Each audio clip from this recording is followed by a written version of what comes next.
Now, the science of animal welfare is the novel thing here that we've introduced to assessing wildlife feeding. But typically, people look at feeding as, okay, is this benefiting conservation? Is it a public safety issue? But asking the question about individuals, animals, and the impacts on them is something that hasn't quite been done very often. When we say animal welfare, it's understood to be different things by different people, so I'm just going to clarify what the term here is. In using the science of animal welfare, it is actually a scientific paradigm, and it's the assessment of the quality of life of animals, and it includes three major factors. And that is the promotion of health, both physical and psychological well-being, as well as the prevention of suffering. When we think of suffering, we think of not only the severity, but how long the suffering goes on, as well as allowing animals to live as suited to their natural adaptations. So those are three aspects of welfare that we use in science. Now, sometimes conservation and animal welfare seem like they can butt heads, and they're not very compatible. But in fact, if you really look into both sciences, they are multidisciplinary, and they're setting out to determine both facts and to identify value-based beliefs in response to societal concerns. And they both make policy recommendations, so they actually have quite a bit in common.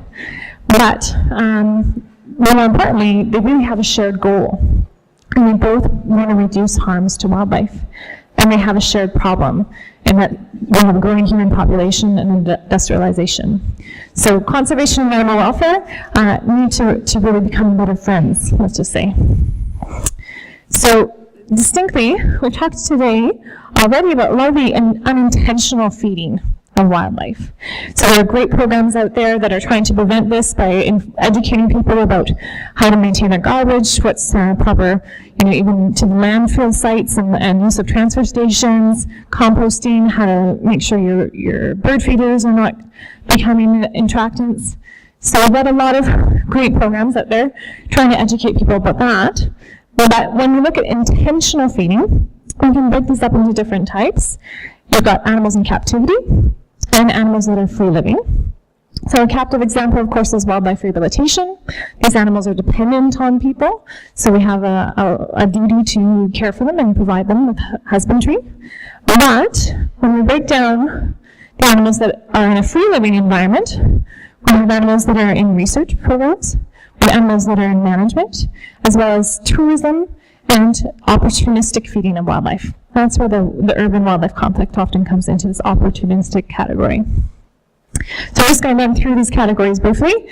So feeding and wildlife research, not something we hear but often, but scientific studies do undertake direct or indirect feeding to actually observe animals very closely. They want to answer ecological or biological questions, maybe like a home range size, growth rates, behavior, reproduction, distribution.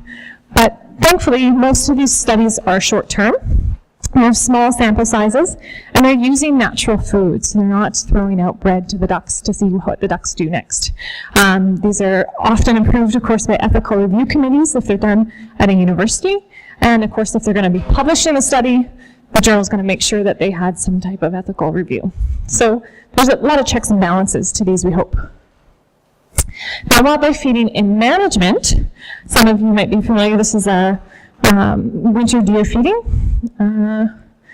This is when an agency would conduct supplemental feeding, it's also called, to achieve a very specific conservation objective. So that might be increased survival of a population or to reduce conflict in a situation. So again, there's an intended purpose to the feeding. An example of this might be endangered species recovery, preventing human-wildlife conflicts. They've done this in South Africa, for example. Baboons are a really big problem. They raid people's homes. It's very dangerous. And so they've done actually feeding stations for baboons to keep them away from people's homes just to manage that conflict. And then we have winter ungulate feeding, as demonstrated in the photo, and baiting for hunting. So again, these are often undertaken by an agency or as a directive of an agency. But notice I've asterisked the last two, and I'm going to come back to those. So feeding in tourism is something we don't always think about until it happens in our backyard, and we try to scold the tourist for feeding the raccoons in Stanley Park. But sometimes we engage in these activities without really thinking about the consequences because we leave and we don't realize what's happening. Many, many species are involved in ecotourism activities. For the fish, sharks, stingrays, dolphins, crocodiles, bears, and spear feeding for tourism, and monkeys, especially in Asia. So when we get these animals in these programs, they become often food conditioned individuals. There can be nutritional issues if they're being fed the same thing all the time. The diversity in their diet's obviously gone. They become dependent sometimes on these unreliable sources that might only be active for that tourist season. And they become more susceptible to predators and to vehicle collisions, both in the water and on land. And it can really lead to aggressive behavior between people, or with people, as well as food-seeking aggression between animals, social stress that's caused by that aggression, as well as decreased health, reproduction, and fitness.